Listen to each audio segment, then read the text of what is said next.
Que Dieu vous bénisse.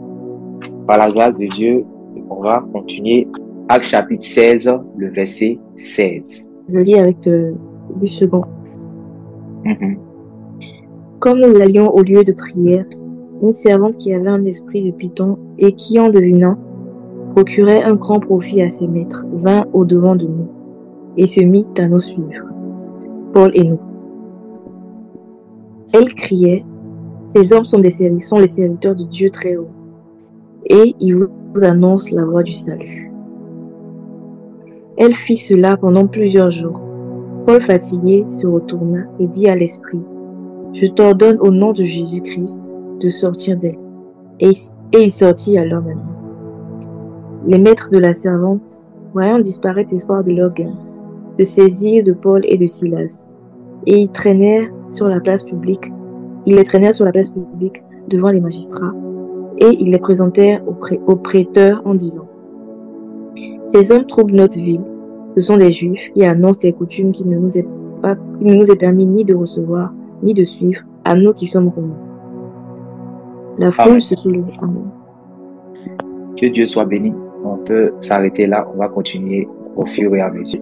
Je reprends la lecture avec la version que j'ai. Vous allez comprendre quelque chose. Un jour, alors que nous étions au lieu de prière, une jeune servante vint à notre rencontre. Elle avait en elle un esprit démoniaque ayant la faculté de prédire l'avenir. Elle avait en elle un esprit démoniaque ayant la faculté de prédire l'avenir. Et par ses divinations, elle procurait de jolis revenus à ses maîtres. Elle se mit à nous suivre, Paul et nous, en criant à tue-tête. Ces hommes-là sont des serviteurs du Dieu suprême. Ils viennent vous annoncer comment être sauvés. Donc, vous voyez, jusque-là, depuis les nombreuses missions apostoliques que l'apôtre Paul et ses compagnons ont effectuées, ils ne sont pas encore tombés sur un tel cas. Il y a eu beaucoup d'espoir que le Seigneur a accompli, qu'ils ont accompli au nom du Seigneur Jésus-Christ. Le Seigneur a marché avec eux, des guérisons, des conversions, des délivrances et surtout des persécutions. Voilà, c'est ça même, ils ont été véritablement persécutés, mais le Seigneur ne les a pas abandonnés. Et vous voyez que après le passage de chez, comment il s'appelle, Lydie, nous voyons l'apôtre Paul était toujours dans cette même contrée-là. Voilà. Et il annonce l'évangile, il fait toujours l'œuvre de Dieu et il tombe vraiment sur une servante. On dit que c'est une servante. Vous voyez, c'est une servante. Quand on dit c'est une servante, ça veut dire c'est une femme d'abord, mais qui a un don. Voilà. Vous voyez, c'est ce qui est écrit dans votre version, non? Elle a un don, c'est pas ça? Qu'est-ce qui est dit de la femme dans votre version, dans la version de Louis Segor? Ici, on dit qu'il y avait un esprit de python et qui, en devinant. Qui avait un esprit de python et en devinant. Ok. C'est après l'avoir chassé, en fait, on sait qu'elle a un esprit de python. Mais, il ne savait même pas qu'elle avait un esprit de python au départ. Ça veut dire que la femme, on pourrait dire que c'était une prophétesse, puisque elle avait la capacité, en fait, de prédire l'avenir. La Bible nous dit, par exemple, dans les Écritures, on voit que on reconnaît un prophète par l'accomplissement de ses prophéties. Et la plupart des chrétiens aiment à le dire, puisque c'est biblique. On reconnaît un prophète par l'accomplissement de ses prophéties. Très bien. Et le prophète, c'est celui qui prophétise. Tout ça, c'est ce qui est biblique, c'est ce que la Bible dit. Mais nous voyons, nous tombons réellement sur un cas où quelqu'un est en train de prophétiser. Supposons que vous n'avez pas encore lu réellement cette histoire et vous êtes comme Paul au premier jour où vous entendez une servante en train de prédire l'avenir. Les gens accourent à elle, les gens viennent à elle. Cette fois-ci, pendant que les gens viennent à elle, pendant que Paul et les sont son équipe ils sont en train de passer. Voilà. Aurélia a ton micro qui est ouvert. Pendant que Paul et ses compagnons ils sont en train d'avancer, elle les suit. Et elle les suit avec des oracles. Vous voyez? Ce qu'on dit, elle criait à tue-tête, c'est des oracles. Voilà, c'est des oracles. Et les oracles, ce sont les prophètes en fait les oracles en fait, ce sont les prophètes qui donnent des oracles. Voilà. Ce sont les prophètes qui donnent des oracles. Quand vous lisez dans les livres des prophètes dans l'Ancien Testament, quand vous lisez ainsi parle l'Éternel, c'est une expression qui sortait de la bouche des prophètes et qui précédait le message en fait qui allait venir, qui introduisait en fait voilà le message. Voilà, c'était comme une signature pour dire que il ne parle pas de son propre chef, mais il parle de la part de l'Éternel. C'est un oracle, c'est un messager. Donc cette servante là était aussi une messagère. Elle était porte-parole, mais elle prédisait l'avenir. Vous voyez que elle prédisait l'avenir, mais elle prédisait l'avenir avec quel esprit? Voici une question que plusieurs enfants de Dieu ne se posent pas aujourd'hui, malheureusement. Or, c'est une question qu'il faut se poser essentiellement. Il faut se poser cette question-là, c'est-à-dire que obligatoirement, parce que nous sommes dans les derniers temps. Et même si nous n'étions pas dans les derniers temps, la marche avec Dieu, là, la marche pour le royaume, c'est tout un combat. Le monde dans lequel nous sommes est un monde en guerre. Voilà, un monde en guerre entre le royaume de Dieu et le royaume des ténèbres. Donc, si on n'a pas de discernement et qu'on marche comme si on était en train de faire les 100 pas, on risque de prendre une balle perdue. Et que cela ne soit pas ton partage au nom de Jésus. Il faut que le Seigneur puisse te donner d'avoir du discernement. Il faut que le Seigneur puisse te donner d'avoir du discernement. Quand tu fléchis les genoux, quand tu vas chercher Dieu, tu peux prier le Seigneur de ce qu'il puisse te donner réellement le discernement. Un minimum de discernement. Il puisse te donner d'être vigilant. Ce que nous allons voir aujourd'hui, ça va nous permettre non seulement d'être vigilant. Ça veut dire que même si tu n'as pas un don poussé, qu'on appelle le don du discernement, mais il faut avoir au moins réellement, c'est-à-dire que il faut avoir la sagesse pour discerner. Il faut que tu puisses être mûr pour avoir du discernement, voilà, de l'intelligence.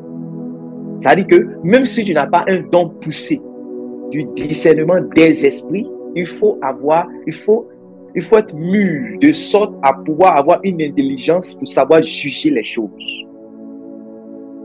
Donc, on va parler de ces deux aspects ce soir. Est-ce que vous comprenez ça? Voilà. C'est-à-dire, même si moi, Esmel, je n'ai pas le don du discernement des esprits, il faut que je sois un chrétien mûr, capable de ne pas attacher foi à tout esprit, mais à examiner pour savoir si cet esprit-là vient de Dieu. Pour ne pas être un béni oui qui croit à tout. Pour ne pas être crédule. Ouais, voilà. Il faut garder cet équilibre. Il ne faut pas être incrédule. Il ne faut pas être aussi crédule à tout. Amen. L'homme mature n'est pas incrédule. Il n'est pas crédule à tout. Tout ce qui vient, tout ce qu'on enseigne, tout ce qu'on prêche, tout ce qu'on dit, voilà. C'est-à-dire, chez lui, c'est oui et amen. Ah, la personne a donné mon numéro de téléphone. Ah, la personne là a dit le nom de ma mère. La personne a dit le nom de mon père. La personne là a donné la couleur, la couleur de mon sous-vêtement. La personne a dit, il y a combien dans ma poche? C'est fini. Mais les gens ne vont pas aussi plus loin que ça. Donc, il faut savoir garder cet équilibre-là, comme je dis. Ne pas être incrédule, mais aussi ne pas être crédule à tout. N'oubliez pas ça. Ça va vous aider dans la marche chrétienne. Parce que on est en guerre, c'est pas du jeu. Ce qui se passe, c'est pas du jeu. La séduction est montée à son comble. la séduction est montée à son comble. Le Seigneur Jésus a dit que l'un des signes qui va précéder son avènement, c'est qu'il y aura plusieurs faux prophètes qui vont venir en son nom et vont séduire plusieurs. Comprenez ça, non? Voilà, donc depuis l'avènement du Seigneur Jésus jusqu'à notre époque, les faux prophètes sont dans le milieu chrétien. Quand vous lisez aussi la parabole du livret et du blé, vous voyez que le malin est venu s'aimer quoi? Il est venu s'aimer l'ivraie dans le champ du Seigneur. Et c'est ainsi qu'il y aura de l'ivraie dans le champ du Seigneur. Et les deux vont pousser ensemble. Et le blé et l'ivraie vont pousser ensemble. Et les deux vont lutter ensemble. Vous voyez? Donc, il faut amener les chrétiens d'aujourd'hui à pouvoir résister à l'ivraie, à ne pas être étouffés à l'ivraie. Or, quand on parle d'ivraie, ce n'est pas seulement le système corrompu de ce monde, mais tout ce qui est fils du malin. On dit l'ivraie, c'est les fils du malin. Donc, tout ce qui est du malin, même les fils du malin, ceux qui sont influencés par le malin, ceux qui sont marqués du fer et du sceau de l'iniquité et qui viennent pour détourner, pour égarer les enfants de Dieu, pour les étouffer. Vous voyez? Voilà, pour qu'ils ne soient pas prêts pour la moisson. C'est ça qu'on appelle l'ivraie. Et parmi ces ivraies-là, on va dire comme ça, il y a ce qu'on appelle les faux prophètes, les fausses prophétesses, les devins, les marmailleurs, les faux docteurs. Il y a plusieurs. C'est tout cela qui forme en fait le groupe de la grande séduction. Et ils vont mener une grande apostasie avant que le Fils de l'homme n'arrive. Et ma prière, le vœu de mon cœur, c'est que tu ne sois pas compté parmi ceux qui vont apostasier. Le Seigneur Jésus a dit que le Fils de l'homme arrive. Mais quand il viendra, trouvera-t-il la foi sur la terre? Cela veut dire qu'il y aura une apostasie qui va précéder son avènement. L'apôtre Paul même l'a prophétisé cela, a annoncé du moins cela dans 2 Thessaloniciens chapitre 2, selon la prophétie de Daniel. Il a dit que avant que le Seigneur ne paraisse, il faut qu'on ait vu le fils de la perdition. Et quand le fils de la perdition va venir, il viendra réellement pour une grande apostasie. Il dit, il faut que l'apostasie arrive avant que le Fils de l'homme arrive. Or, l'apostasie, c'est l'abandon de la foi. Maintenant, comment on va abandonner la foi? Personne ne veut abandonner la foi. Si on dit à quelqu'un d'aller réellement en enfer, personne ne veut aller. Mais ce qui nous fait échapper à l'enfer, c'est la foi, notre attachement au Seigneur Jésus-Christ. Maintenant, la séduction va venir de sorte à nous détourner de la foi, de la véritable foi, du véritable évangile, du véritable enseignement du Seigneur. Voilà. La séduction a pour but cela. La séduction a pour but de venir nous égarer du chemin. Voilà. Donc, il y aura un vent, un grand vent de tentation, un grand vent de séduction dans le milieu chrétien, dans le but de quoi? Dans le but de pouvoir détourner ceux qui sont sur le chemin, sur le véritable chemin, pour qu'ils puissent aller sur le chemin large et spacieux qui mène à la perdition. Voilà. Donc, la séduction est subtile.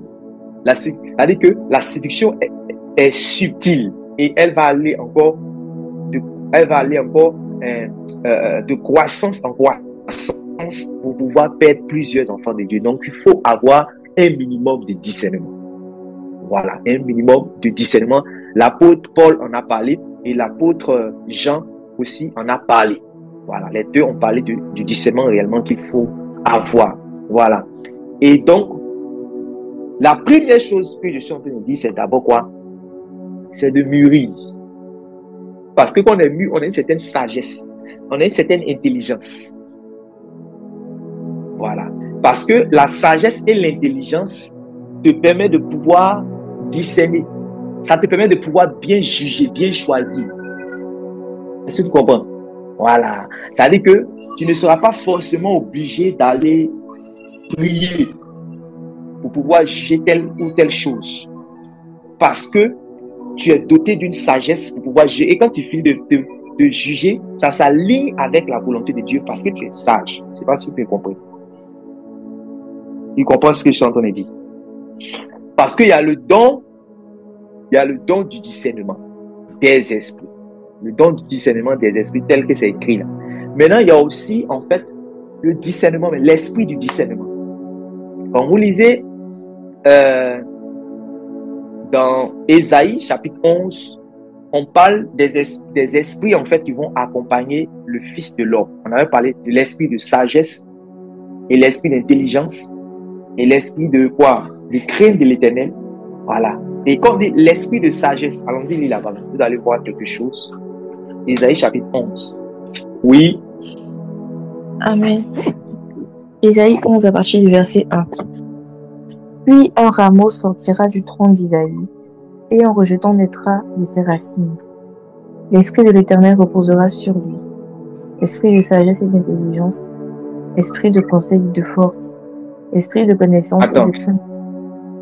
Attends. On dit l'esprit de l'Éternel reposera sur lui. Maintenant, quand on dit l'esprit de... Et les autres esprits qu'on cite là, ce n'est pas différent en fait de cet esprit, mais l'esprit de l'Éternel sera en fait sur lui un esprit de tel, un esprit de tel, un esprit de tel. Voici comment vous devez comprendre ce que le prophète annonce ici. On dit, quand le rameau va sortir, va surgir en fait du vieux tronc d'Isaïe, on parle du Seigneur Jésus qui vient de la lignée de David, qui est le fils d'Isaïe. L'esprit de l'Éternel reposera sur lui. Maintenant, l'esprit de l'Éternel sera sur lui un esprit de tel, un esprit de tel, un esprit de tel. Voici comment vous devez comprendre ça. Amen. Voilà. Donc, oui, l'esprit de l'Éternel sera sur lui, oui. Esprit de sagesse et d'intelligence. Cet esprit sera un esprit de sagesse et d'intelligence, oui. Esprit de conseil et de force. Un esprit de conseil et de force. Esprit de connaissance et de crainte de l'Éternel. Esprit de connaissance et de crainte de l'Éternel. Lisez-moi ce verset-là avec la parole, une version de parole semeur ou puis parole vivante. Vous allez voir quelque chose. Dans cela, on dit, l'esprit de l'Éternel reposera sur lui, et cet esprit donnera le discernement, la sagesse, le conseil. Et cet esprit, attends. Et cet esprit lui donnera quoi? Le discernement. Voilà. Et cet esprit lui donnera le discernement. Voilà. Donc, avec cette version-là, c'est bon. Et cet esprit lui donnera le discernement. Donc, et cet esprit sera un esprit de sagesse et de discernement. Ouais, je vais lire par exemple avec la version que j'ai. On dit l'esprit de l'Éternel reposera sur lui et cet esprit sera un esprit de sagesse et de discernement, un esprit de prudence. Vous voyez, un esprit de prudence. Et tout ça va ensemble. Sagesse, discernement, intelligence, prudence. Quand quelqu'un est mûr et qu'il est intelligent, comme j'ai dit qu'il est sage, c'est quelqu'un qui sera prudent. Parce que la sagesse et la prudence, ça va ensemble. Un homme ne peut pas être sage et puis il ne peut pas être imprudent. Vous voyez qu'il y a certaines versions, par exemple, où le Seigneur dit soyez sages et soyez doux, comme la colombe, et puis soyez par exemple prudent comme le serpent. Il y a d'autres versions qui vont dire soyez sages comme le serpent, directement au lieu de mettre prudent, parce que les mots, je suis sûr que quand on va aller par exemple dans le grec, si c'est le grec qui a utilisé, vous allez voir que c'est le même mot. Voilà. Parce que celui qui est sage, c'est celui qui fait preuve de prudence. C'est celui qui a un bon jugement. C'est celui qui choisit bien. Voilà. Qui a la capacité de pouvoir mieux appréhender les choses. Voilà. C'est celui qui fait un bon jugement. Quand l'apôtre Paul, par exemple, parlait de l'homme charnel et puis de l'homme spirituel, il dit que l'homme spirituel juge de tout. Pourquoi l'homme spirituel juge de tout? Parce que l'homme spirituel a un niveau de lumière, un niveau de révélation qui lui permet de pouvoir juger facilement. Voilà. Quand on parle de juger, là-bas, on parle d'examiner. Voilà. D'examiner. C'est très important. Voilà. Maintenant, vous voyez qu'on parle du Seigneur Jésus, on dit quand le Saint-Esprit viendra sur lui, cet esprit-là sera sur lui comme un esprit qui va lui donner de pouvoir discerner. Or, le même esprit que le Seigneur Jésus a reçu, c'est le même que vous et moi, nous avons reçu. Donc, cet esprit-là doit donner aussi la capacité de savoir discerner. Voilà. Donc, notre entretien avec, notre relation avec le Saint-Esprit, notre entretien de l'homme intérieur par la parole de vérité, notre communion avec le Saint-Esprit, voilà, notre maturité dans le Seigneur doit nous donner de pouvoir avoir un esprit de quoi? De discernement. Voilà. Je veux que d'abord, on enlève le côté du don du discernement. Parce que ça aussi, c'est une faculté que Dieu donne. Mais il y a quelque chose aussi qu'on cultive dans notre communion avec le Saint-Esprit qu'on appelle le discernement. C'est ça qui va vous permettre de pouvoir écouter. Vous êtes assis en train d'écouter une prédication ou vous êtes sur les réseaux sociaux en train de lire une prédication. Vous pouvez savoir si cette prédication-là est correcte ou non. Parce que vous avez une certaine lumière sur la chose. Voilà. Donc, votre communion avec le Seigneur, votre maturité va vous donner une certaine sagesse pour pouvoir savoir ce qui est vrai et ce qui est faux. Or, si vous savez ce qui est vrai et ce qui est faux, ça veut dire que vous avez appréhendé la chose. Or, à quelqu'un qui arrive à appréhender une chose, c'est celui qui a discerné. C'est le même mot. Oh. Est-ce que vous voyez ce que nous partageons ce soir? Voilà.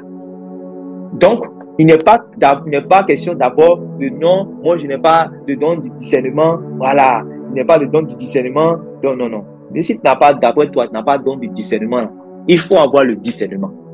Il faut avoir l'esprit du discernement. Il faut que tu sois animé d'un esprit de discernement. Il faut que tu sois mûr.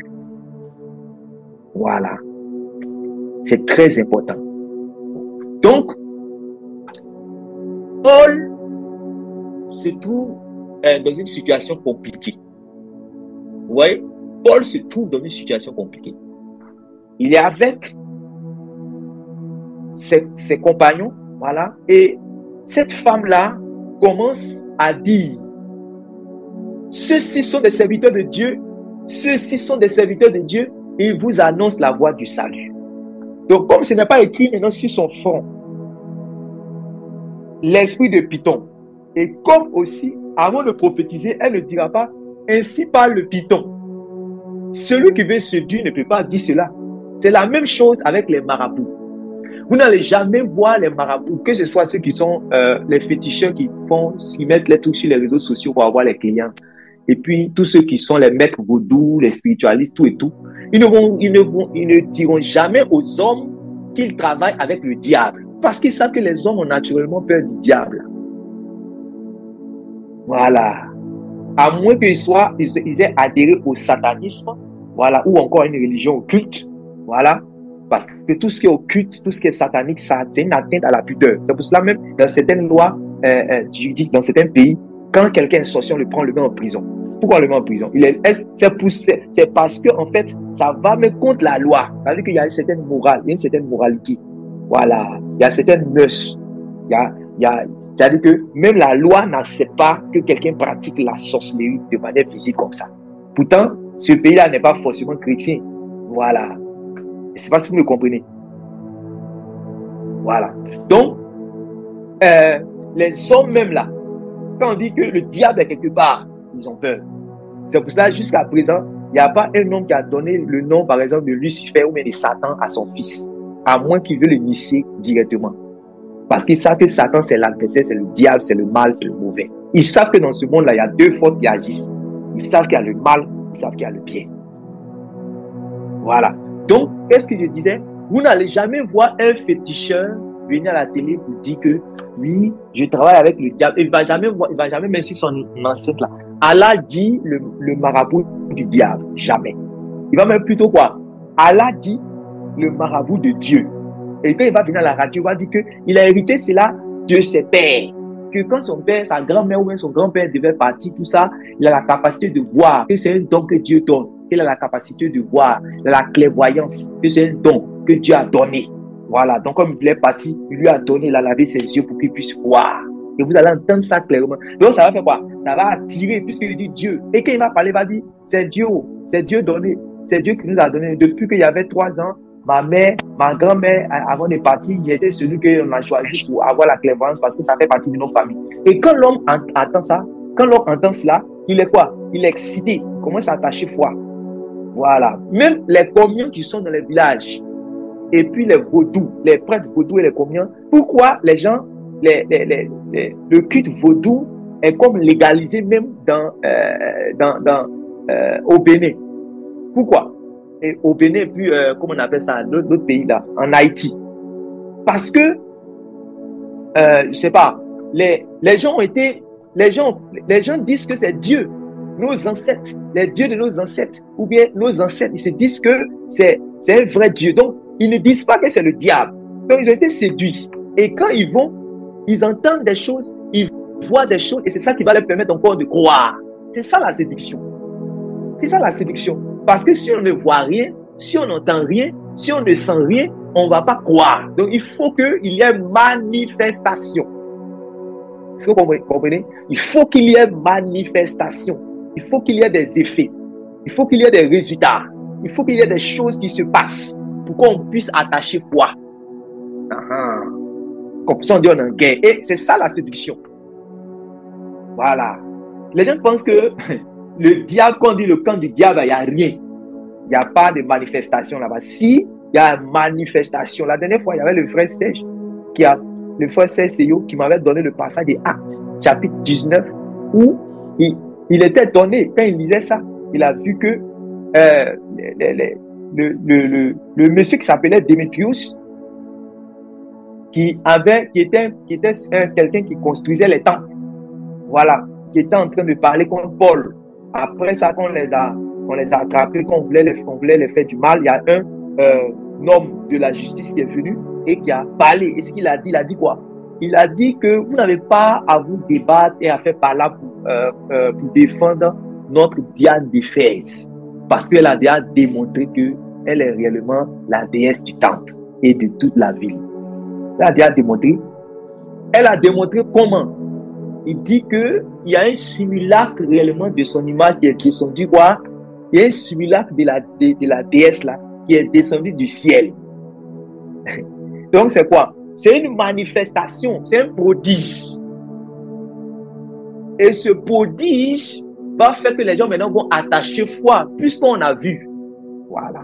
C'est ça qui fait que les gens sont attachés au communion, parce que le communion parle, et le communion voit, et le communion prédit, et le communion se manifeste.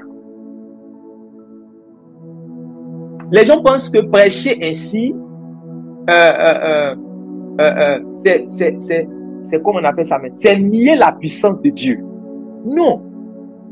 La plupart du temps, les prédicateurs de ce siècle ont l'habitude de dire non, le diable, qu'est-ce que vous, le diable, c'est un vaincu. Voilà, il n'a aucune puissance. Le diable, j'entends beaucoup, les gens parlent avec beaucoup d'émotions. Il faut quitter un peu les émotions. Hein? Il faut quitter un peu les émotions. Il faut rester dans la parole, il faut rester dans les Écritures. Il faut rester dans ce que Dieu dit. Depuis quand un apôtre a parlé pour vous dire que le diable n'est pas puissant? Depuis quand? Vous-même, quand vous lisez là, vous voyez, c'est parce que vous voulez faire semblant. Jésus-Christ, même, depuis quand il vous a dit que le diable n'est pas puissant? Il n'a jamais dit ça. Voilà. On sait qu'il a vaincu le diable. Mais est-ce que le fait que Jésus-Christ a vaincu le diable rend le diable puissant? Le diable est puissant. Quelqu'un qui n'est pas puissant, il tient le monde jusqu'à actuellement, et puis il n'est pas puissant. Ah. Il y a des choses qu'il faut, il faut quitter les émotions. Voilà. Il faut quitter les émotions, rester dans la parole de Dieu. Par la grâce de Dieu, par notre communion avec le Seigneur Jésus et notre attachement à sa parole, nous avons autorité sur les démons et les œuvres. Et nous avons la capacité de résister au Satan. Vous comprenez? Nous avons la capacité de lui résister. Mais cela ne peut pas dire qu'il n'est pas puissant. S'il n'était pas puissant, il y a longtemps même que toi-même tu avais fini avec lui. C'est parce qu'il est puissant même que ce n'est pas toi qui vas pouvoir finir avec lui. Il n'y a aucun chrétien qui va pouvoir finir avec le Satan. Tellement il est puissant. Je vous dis ça maintenant. Comme les gens ne veulent pas prêcher la parole de Dieu, là, on va parler. C'est justement parce que le diable est puissant que ce n'est pas un chrétien parmi tous les chrétiens de tous les siècles qui vont jusqu'à... On va les enlever sur la terre là. C'est parce que justement le diable est puissant que c'est quelqu'un qui est comme lui, de sa carrure, qui va pouvoir réellement l'enchaîner, le lier définitivement pour le jeter. Voilà. Quand vous lisez même dans Romains chapitre 16, le verset 20, l'apôtre Paul dit bientôt. Il dit ça aux chrétiens, il dit bientôt le Dieu de paix écrasera Satan sous vos pieds. Il dit ça aux chrétiens, il dit bientôt. Et ça, les chrétiens ont l'habitude de écraser. Satan est écrasé, piétiner. On chante ça pour se motiver, c'est bon, pas de problème. On vous laisse ça comme ça. Mais les gens, c'est parce que justement, quand quelqu'un, les gens même ne comprennent pas bien qui est Jésus là d'abord. Et puis encore, ils ont une illusion encore, ils se trompent encore sur le diable. Là, mais c'est grave. Jésus là même, ils ne connaissent pas bien Jésus. Ils se trompent encore sur leur adversaire. Voilà. Donc là, c'est grave même. Il dit bientôt, le Dieu de paix écrasera Satan sous vos pieds.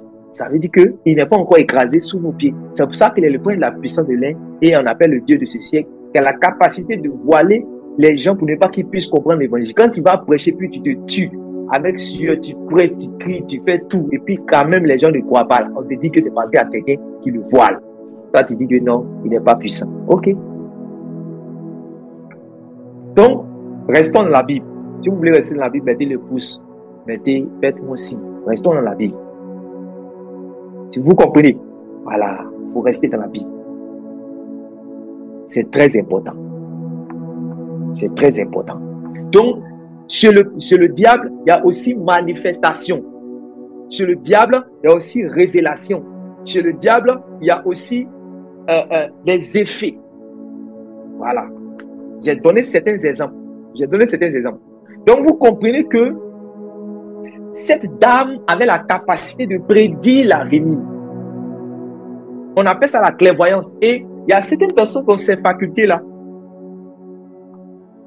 Il y a certaines personnes qui ont naturellement ces facultés-là. C'est-à-dire qu'ils ont hérité. Mais non, ce que nous on dit quoi? Ce que nous comprenons à partir des évangiles. L'évangile vient nous dire que ce sont des démons en fait qui donnent, ce sont des esprits.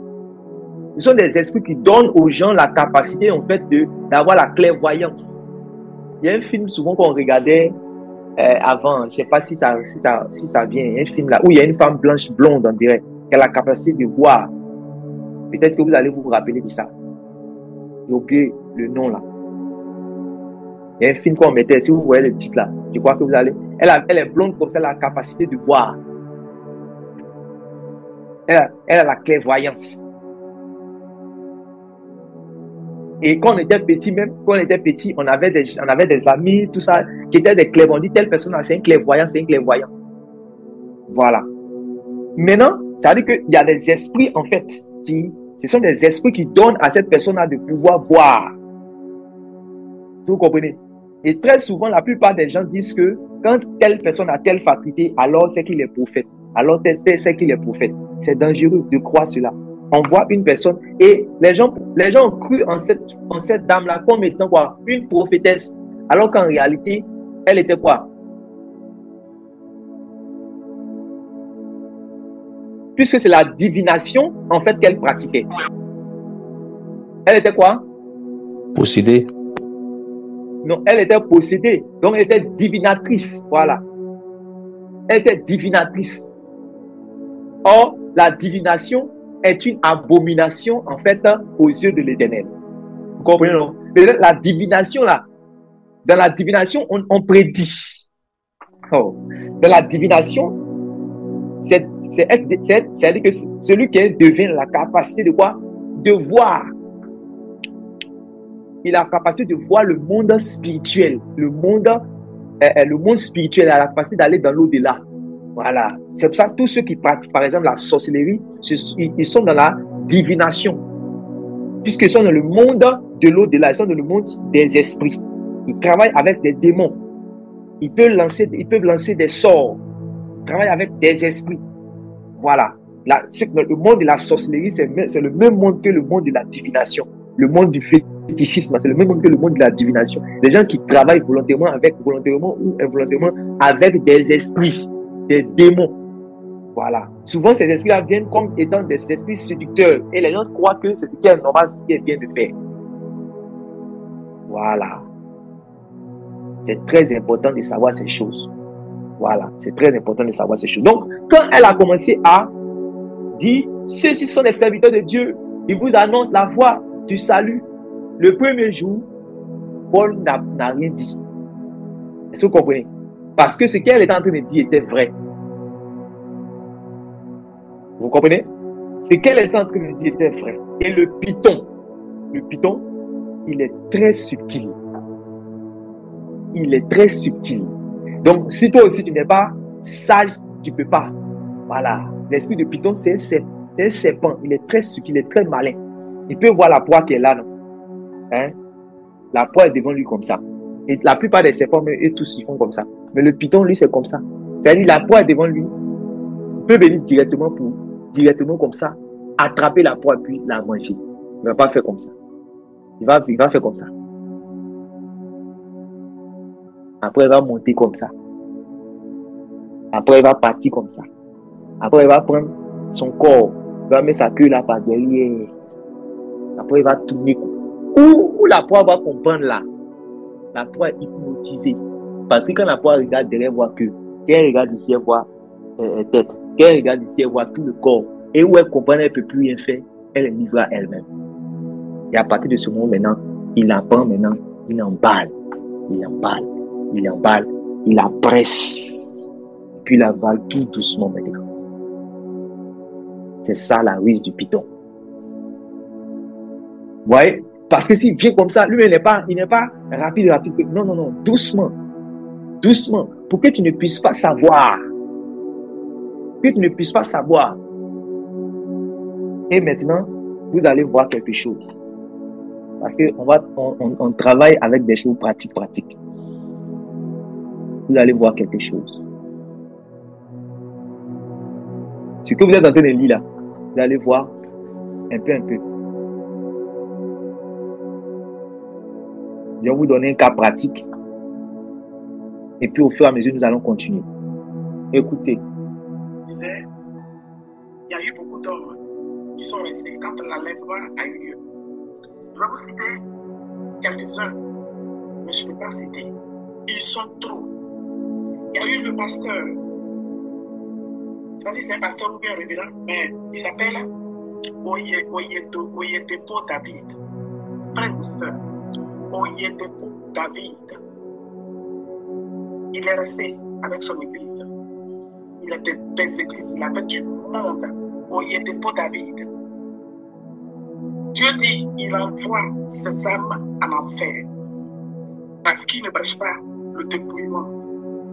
Il ne prêche pas la sanctification. Il y a eu le pasteur Mamadou Karampiri qui est resté, frères et sœurs. Il y a eu J.P. Makanzou qui est resté avec ses églises. Il y a eu Paul Mukendi qui est resté avec toutes ses églises. Il y a eu un qu'on appelle Christ Ndikumama. Le nom que le Seigneur a donné. Alléluia. Merci Seigneur. Merci Seigneur. Christ Ndikumama. Il est resté avec son église. Kazarema est resté, frères et sœurs. Yves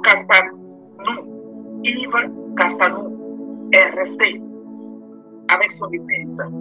Wilfried Zawi est resté avec son église. Camille Makosso est resté avec ses églises. Il y a un qu'on appelle Silasti Tony.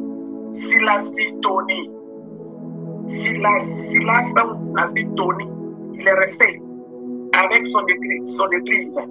Prophète d'Ano Israël est resté avec son église. Il y a un autre qu'on appelle Joël Grasso. Il est resté avec ses églises. Tous ceux dont les églises sont remplies d'idoles, tous ceux qui ont les chapelets dans leurs bras, dans leurs cou, ils sont restés. Dans leurs mains, ils sont restés, frères et sœurs. Tous ceux qui ont les chapelets dans leurs bras, qui ont les chapelets dans leur cou, ils sont restés. J'ai vu une chambre qu'on appelle Amandine Cré. Elle est restée parce qu'elle chante sans être dépouillée. Soyez concentrés. Soyez concentrés. Elle a les mèches, elle a les bijoux, elle a tout sur elle. Elle est restée quand il y a eu l'enlèvement. Il y a eu la chambre Constante Ama aussi. qui est resté, frères et sœurs. Il y a eu beaucoup, je vous dis beaucoup, les femmes pasteurs, elles sont toutes restées. Elles sont toutes restées. Elles sont toutes restées. Dieu nous appelle à la repentance. Dieu nous appelle à la repentance. Repentez-vous. Repentez-vous. Dépouillez-vous. Vivez la vie de la sanctification, la vie de la purification, la vie de la vérité. Vivez la sainteté. Vivez la sanctification. Les prophétesses, les femmes prophétesses, qui ne sont pas dépouillées, qui ont les mèches sur elles, qui ont les pantalons, qui sont remplis d'idoles, qui prêchent. C'est le Seigneur qui les utilise. Frères et sœurs, hier, alléluia.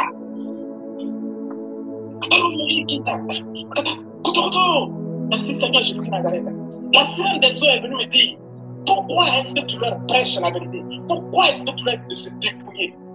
Tais-toi, je ne me tairai point, parce que c'est le Seigneur des seigneurs, la vie éternelle, le roi des rois, qui a donné sa vie pour nous, qui est mort avec nous et ressuscité avec nous, qui vit éternellement, qui ne nous veut pas l'enfer, qui parle. C'est le Seigneur Jésus de Nazareth qui vous appelle à la repentance. La sirène des eaux veut que les gens continuent dans leur vie de perdition pour aller à l'enfer. Repentez-vous, hommes de Dieu, repentez-vous, les femmes prophétesses, vous qui n'êtes pas encore dépouillés, rentrez dans la bergerie. Repentez-vous, les chantres qui ont les mèches, qui ont les bijoux, qui ont les vernis, qui ont les pantalons. Repentez-vous, la fin du monde est proche. Tout le monde était resté. Tout le monde resté. Repentez-vous, repentez-vous, repentez-vous, repentez-vous. Je dis votre attention. Je sonne à la cloche, je sonne à la cloche, je sonne à la cloche. Dieu vous appelle à la repentance. Dieu dit toutes les églises qui ne sont pas dépouillées dans lesquelles il y aura des femmes qui portent les pantalons, il y aura des femmes qui portent les bijoux, il y aura les hommes qui sont dans les bijoux, il y aura des gens qui ne sont pas dans la vérité, qui prêchent la fausseté, qui prêchent le mensonge. Tout le monde ira en enfer. Il est temps qu'on fasse, qu'on se repente tous, frères et sœurs. Il y a eu beaucoup de monde. Il y a eu beaucoup de monde. Il y a eu beaucoup de monde.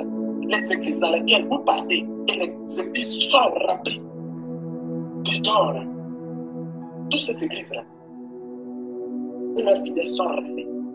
Faites attention, mes frères et sœurs, l'église dans laquelle vous partez. Ils sont remplis là où on ne vous prêche pas le dépouillement. Sortez de ces églises-là. Sortez de ces églises-là. Sortez de ces églises-là. Éternel des armées. Il y a beaucoup de temps, il y a beaucoup de temps.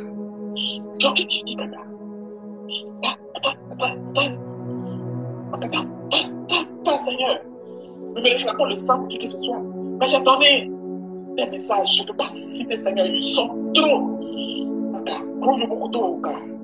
Oh Dieu, je te prie. Aie compassion, je t'en supplie, de mes frères et sœurs. Et touche-les au Père. Et donne-nous la force pour que nous devons pour prier, les soutenir en prière, pour que tous soient puissants. Se dépouille et qui te revienne, afin que toi seul ta gloire te revienne. Au nom puissant de Seigneur Jésus de Nazareth, que j'ai prié. Alléluia. Vous avez vu, non? Oui, papa. On n'est pas venu pour s'amuser, hein. On est venu pour travailler. On n'est pas venu pour s'amuser. Voilà. En fait, vous voyez la dame. Tout à l'heure, j'ai parlé de quoi? J'ai parlé du python. J'ai dit que le python, ce n'est pas notre camarade. C'est-à-dire, c'est notre ennemi, c'est un agresseur très dangereux et très subtil. L'une de ses forces, comme les gens disent, n'ont pas de puissance. L'une de ses forces, c'est de brouiller la piste. Quand on dit brouiller la piste, en bon français, ça veut dire quoi?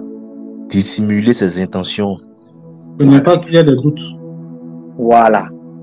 Donc, en fait, il est tellement subtil parce que, vous savez, si il vous dit, comme je vous ai dit, que si l'ennemi vient, qui se présente en tant que le python, ou bien se présente en tant que l'adversaire, vous allez, tout le monde va fuir. Voilà. Donc, il va dire certaines vérités. Il va dire certaines vérités. Il va même dénoncer certaines choses.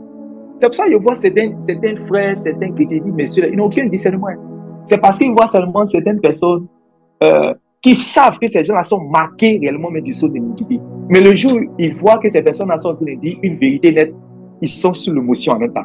Ah, lui là, tu vas le voir un jour, il est en train de dénoncer Kakou Philippe. Mais après, tu vas le voir un autre jour, il va encore partager la publication de Kakou Philippe parce que Kakou Philippe est en train de dire une vérité. Est-ce que vous comprenez? Ici, je ne suis pas en train de parler de ceux qui se trompent sur le parcours. Je parle de ceux que vous savez qui sont marqués du sceau de l'iniquité. Voilà. Et où vous savez que même Dieu est en train de les mettre réellement à nu comme ça, qu'on puisse savoir que ce sont des faux au milieu réellement des enfants de Dieu. Voilà. Mais vous allez voir des gens continuer à les suivre parce que ces gens n'ont aucun discernement. Parce que chez eux, une fois que quelqu'un a dit la vérité un jour, c'est fini. Comme si le diable, le python, le serpent ne dit pas la vérité. Il dit aussi des vérités. Il dit des vérités. Il dit des vérités. Voilà. Quand il a séduit Ève, là, il a dit des choses. Il a dit, il connaissait ce qui était écrit. Il est venu, il a commencé à parler. C'est pour cela qu'il est arrivé à la séduire. Il dit, est-ce que Dieu avait réellement dit telle chose? Et puis, c'est en fonction de ça qu'il a commencé à la séduire. Quand le diable qui a affronté le Seigneur Jésus dans le désert, ça a été la même chose. Dans le désert, il a commencé à parler avec le Seigneur Jésus sur la parole de Dieu. Il a dit, voici ce qui est écrit de toi dans les Écritures. Et ce qu'il disait là, c'était réellement écrit du Seigneur. Mais il brouillait la piste. Il était en train de vouloir séduire. Voilà. Il était en train de vouloir séduire. Il était venu tenter et séduire le Seigneur. Est-ce que vous comprenez? Donc, s'il n'a pas peur de partir séduire le Fils de Dieu, mon ami, toi aussi. Toi, tu es qui? Et puis, il va avoir peur de te séduire. Donc, il est prêt à tout. Aujourd'hui, nous savons que sans la sanctification, nul ne verra le Seigneur. Nous savons que l'une des plaies de l'Église dans le milieu chrétien, l'une des plaies dans le milieu chrétien, c'est que les gens, les prédicateurs ne prêchent plus la repentance réellement, ne prêchent plus la sanctification, ne prêchent plus la parole de Dieu réelle, ne prêchent plus cela. Voilà. Donc, tout le monde sait cela aujourd'hui. Même les païens même chantent cela. Et écoutez, certains païens même chantaient que les hommes de Dieu aujourd'hui ne disent pas la vérité, c'est l'argent seulement ils disent. Donc, tout le monde est au courant de ça. Donc, aujourd'hui, on sait que telle personne, il prêche telle vérité, telle personne ne prêche pas la vérité. Au moins, on sait que telle personne est sauvée, telle personne n'est pas sauvée. Donc, le diable, qu'est-ce qu'il va faire? Le python, qu'est-ce qu'il va faire? Parmi ceux qui sont sérieux, là, voilà, il va venir également les utiliser pour pouvoir les détruire. Parce que le python se glisse dans le troupeau. Quand on dit se glisse là, ça veut dire que c'est subtilement qu'il est entré. Mais quand il rentre, il bouille la piste. Il dit des vérités. Quand tu commences à croire et puis il te glisse son venin, il te met réellement, il te fait tomber maintenant dans sa force. Et c'est comme ça. Quand vous avez écouté, vous avez vu maintenant. Voilà. Ah, les tels hommes de Dieu ne prêchent plus là. Donc vous voyez que il arrive même à parler de repentance et de sanctification. Et il arrive à dénoncer certaines personnes qu'on pourrait considérer comme faux. Je dis à Dieu, certaines personnes que la majorité des vrais chrétiens considèrent comme faux là. Le python peut aller les dénoncer aussi. Vous croyez que quoi? Il peut aller les dénoncer. Or, vous voyez que c'est écrit. Jésus m'a dit, est-ce que Satan combat Satan? Jésus a dit quoi? Est-ce que Satan combat Satan? Je vous pose la question. Non, Satan combat Satan. Ah, maintenant, ce que tu viens de voir là, tu vois maintenant, non? Que, en fait, quand quelqu'un va regarder ça, il va croire facilement parce qu'il va se dire que non, mais Satan ne peut pas combattre Satan. Donc, si elle dénonce, par exemple, je prends l'exemple, Kakou Philippe, que tout le monde nous considère comme étant faux, puisque c'est fait passer réellement pour le seul véritable serviteur de Dieu, qu'il faut croire en lui pour pouvoir être sauvé, qu'il faut déchirer la Bible, tout et tout. Le jour, on voit une prophétesse venir dénoncer Kakou Philippe, alors cette prophétesse-là est de Dieu. Voilà comment le python va vous avoir. Que cela ne soit pas votre partage au nom de Jésus. Parce qu'on va dire que Satan ne combat pas Satan. Satan ne combat pas Satan. Il faut comprendre dans quel contexte, il faut comprendre dans quel esprit. Chaque chose a son contexte, chaque chose a son esprit. Et les chrétiens mûrs doivent comprendre cela. Et c'est comme ça, vous allez voir que l'objectivité par rapport à ce que vous venez de comprendre, c'est que tous ceux, par exemple, qui sont attachés, parmi tous les serviteurs qu'on a cités, il y a des vrais. Vous voyez? Et il y a certainement d'autres peut-être qui sont dans l'erreur et il y a d'autres qui sont considérés même comme étant des faux. Ok, il n'y a pas de problème. Mais vous allez voir que le fait qu'elle a brouillé la piste et que le fait que elle a lancé réellement, du moins, je ne peux même pas parler d'elle, je peux parler de l'esprit. Je n'ai rien à voir même avec la dame. Je parle de l'esprit qui la fatigue. Voilà. Vous allez voir que ça va faire quoi? L'objectivité, c'est que ceux qui sont attachés c'est-à-dire qu'au vrai pasteur qu'on a cité dedans, si on a cité un vrai ou deux vrais pasteurs dedans, ils vont faire quoi? Ils vont commencer à douter de lui. Ils vont commencer à douter de lui. Ils vont commencer à douter de ses enseignements. Ils vont partir jeter ses enseignements. Ils ne vont plus réellement croire en lui. Et c'est fini. Ils ne vont plus croire à tout ce qu'il a dit. Ils vont sortir. Ils vont dire, sortez, sortez. Ils vont sortir. Vous comprenez? Et c'est ça le but en fait du serpent. C'est ça le but du serpent. Il est le python là. Il peut, vous tous qui êtes ici, si vous ne veillez pas, il peut vous attraper facilement. Les églises qui marchent selon la chair là, ils entrent là-bas et ils donnent des prophéties. Ils utilisent quelqu'un, ils voient quelqu'un beaucoup charnel. Ils voient qu'il y a la haine dans son cœur. Ils voient qu'il y a beaucoup de... Ils vont utiliser quelqu'un. Il est capable de donner même des songes. Vous voyez? Il est capable de donner des songes. Ils vont vous dire que, il te donne un songe où tu vois le pasteur que tu vois que c'est un pasteur sérieux là. Un jour, tu le vois en train de, peut-être son plafond là, tout il y a 100 là-bas. Ou bien il est en train de, excusez-moi pour l'expression, il est en train d'abuser, il est en train de coucher avec des filles, des sœurs. Il dit, mais non, tu te lèves le matin, au lieu de réfléchir, tu discerner, tu dis, mon pasteur, non, ça je ne crois pas, c'est le diable, ça je ne crois pas ça. Et puis commencer à prier contre réellement tout esprit. Automatiquement, qu'est-ce que tu vas faire? Tu vas prendre réellement une sœur là-bas. Ou bien frère, est-ce que tu sais ce que j'ai vu aujourd'hui? Non, le pasteur là, ne me fait pas confiance, je ne lui fais plus confiance parce que j'ai fait mon songe là, j'ai vu le plafond était en sang et c'était son plafond. J'ai vu que donc, il parlait avec telle sœur.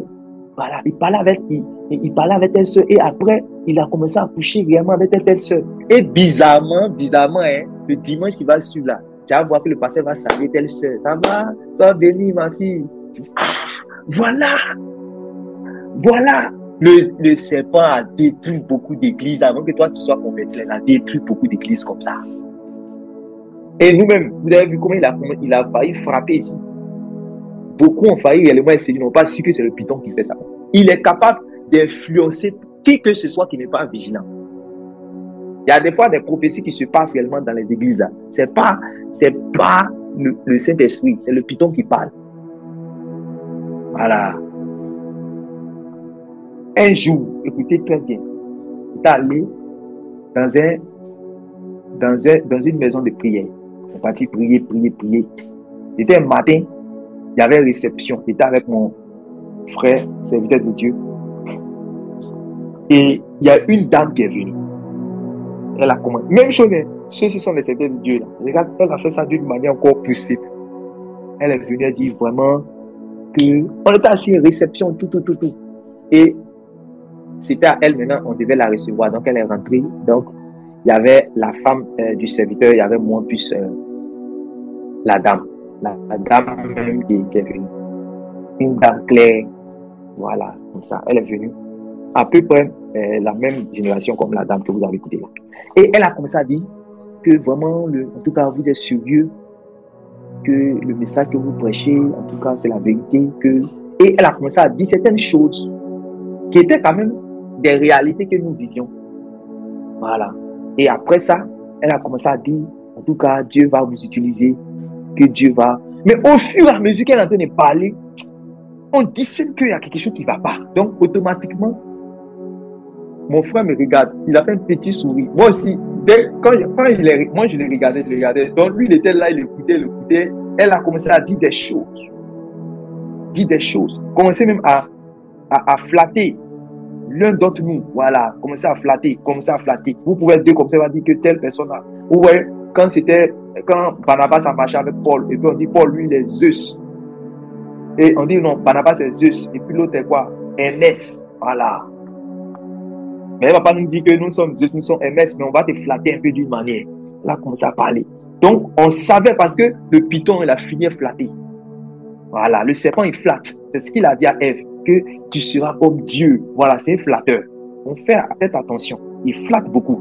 Donc, je ne suis pas en train de dire aussi que Dieu n'encourage pas, que Dieu ne donne pas bénédiction. Faites attention aussi. C'est pour ça qu'il dit tout est subtil. Il faut avoir du discernement. Écoutez bien. Donc, comme ça, flatter. Et automatiquement, j'ai regardé mon frère. J'attendais, dès qu'il me regarde aussi, là, comme ça, sourit. Donc, automatiquement, on a compris qu'il y a quelque chose qui ne va pas. Et on cherchait maintenant la stratégie parce qu'on sait que la femme là, soit elle est influencée par un esprit de python, bien elle est en train de dire des mensonges, des choses comme ça. Mais elle avait dit c'était une réalité, c'était une vérité. Et vous allez voir ce qui va se passer dans la salle là. Il a regardé, il a regardé sa femme. Il dit, on va aller chercher réellement de l'eau pour elle va boire. C'est tout ce qui est venu, quand c'est venu comme ça en même temps. Elle allait chercher de l'eau. Sa femme est allée chercher de l'eau, elle a envoyé. On a pris de l'eau là. On lui a donné que elle n'est qu'à boire. Regardez, hein, quand elle a pris l'eau là comme ça, elle a commencé à boire. Le Seigneur lui a dit, tu bois le sang de Jésus. Et il a dit, tu bois le sang de Jésus. Il vous dit, voici la dame là comme ça, jaillit comme ça. Celle qui était bien habillée en pain, tout ça là. Il dit, elle est comme ça. Elle court pour aller pour pouvoir sortir. J'ai couru comme ça, fermer la porte. Voilà. Là, on est trois maintenant. Voilà. Il la voit maintenant comme ça. Python. Il dit, au nom de Jésus, on a fait de combattre ici, là. Ici, jusqu'à là, le python est sorti. Mais quand elle est venue là, il ne peut jamais savoir. Vous comprenez? Ça, c'est le terrain qui a fait que Paul allait voir ça. Ça, c'est les choses qui se passent sur le terrain. Voilà. Jésus, là, il ne peut jamais oublier ça. Il ne peut jamais oublier ça. Python, caché réellement dans cette âme-là. Et il est là, en train de faire, voilà. Il voulait bouillir la piste. Mais c'est le discernement que l'Esprit a donné, qu'on a dit comme ça. Et automatiquement, la délivrance est passée. Vous comprenez ça? Donc, c'est pour cela que cette femme-là regarde Paul et dit que ceux sont des serviteurs de Dieu. C'est pas facile de pouvoir discerner dès le premier moment. C'est pour ça qu'on va dire quoi? Regardez, quand elle a commencé à dire, ceux-ci sont des serviteurs du Dieu très haut, ils vous annoncent la voie du salut. Qu'est-ce qui va se passer? La suite du quoi? Ça veut dire que c'est pas le premier jour, oui. Ce sont les serviteurs du Dieu très haut et ils vous annoncent la voie du salut. Elle fit cela pendant plusieurs jours. Oui. Paul, fatigué, se retourna et dit à l'esprit. Stop. Donc, elle fit cela pendant plusieurs jours. Elle fit cela pendant plusieurs jours. Vous comprenez? Maintenant, elle fit cela pendant plusieurs jours. Pourquoi? Puisque en ce moment, il y a le combat spirituel. C'est terrible. Paul et ses compagnons sont en train de prêcher, ils sont en train de vider le camp des ténèbres. Puisque c'était la mission de Paul. Vous savez qu'il a été, il lui a été donné de pouvoir faire passer des gens de la puissance de Satan à la puissance de Dieu et des ténèbres à la lumière. Vous savez que dans cette contrée-là, il régnait quoi? L'esprit de la divination, l'esprit de Python. C'est pour ça que tout le monde accourait à cette femme-là et elle faisait que, c'est-à-dire que le business de ses maîtres, ça marchait puisque tous ceux qui venaient la consulter payaient. Voilà. Et ça aussi, c'est l'un des signes réellement de la divination, le fait de pouvoir faire payer réellement les choses. Donc, notez ça. Le fait de pouvoir faire payer les consultations, les entretiens, c'est une marque, en fait, de la divination. Notez ça, on va revenir. Donc, ça, le business marchait. Et les gens attachaient foi. Et les gens étaient dans les ténèbres, pensant que réellement ils sont dans la vérité, dans les ténèbres. Voilà. Mais quand Paul et ses compagnons sont venus, ils ont prêché l'évangile. Ils ont guéri les marchands, chassé les démons. Et il y avait comme la lumière qui commence réellement à prendre le dessus dans cette ville-là. Et Satan sait que ça l'arrange pas. Donc, il va jouer ses dernières cartouches. Et qu'est-ce qu'il va faire? Il va brouiller la piste. On va utiliser le Python. Et le Python maintenant va regarder les véritables serviteurs de Dieu. Le Python va commencer à dire, ceux-ci sont les véritables serviteurs de Dieu. Ils vous annoncent la voie du salut. Je vous pose la question. Je sais que je vous ai déjà annoncé, je vous ai déjà prêché ces choses, mais je vous repose la question. Pourquoi l'Esprit utilise la dame pour dire, ceux-ci sont des serviteurs de Dieu, ils vous annoncent la voie du salut? Pourquoi?